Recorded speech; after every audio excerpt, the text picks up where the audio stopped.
বন্ধুরা, সারাদিন পর খাতি বইছি। সারাদিন খুব ব্যস্ত ছিলাম। সবসময় খালি খাই না, না খেয়েও থাকি।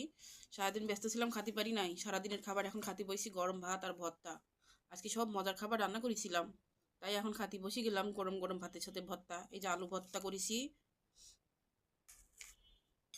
আলু ভর্তা নিয়ে নিচ্ছে। আর এই যে আমার ফেভারিট মাছ ভর্তা, আমাদের সবারই মাছ ভর্তা নিছি।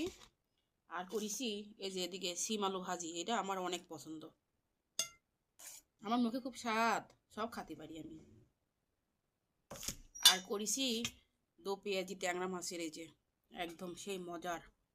আরও রান্না করেছি আজকে বেগুন টমেটো দিয়ে ট্যাংরা মাছ আর পুঁটি মাছের এরকম পাতলা পাতলা ঝোল, অনেক মজা। আমি খাই, টেস্ট করি, দেখি ভর্তা দিয়ে একটু খাসি আমি, এই যে। কিন্তু মাছ ভর্তাটা খাওয়া হয় নাই, একটু মাছ ভর্তা দিয়ে খাই, টেস্ট করি দেখি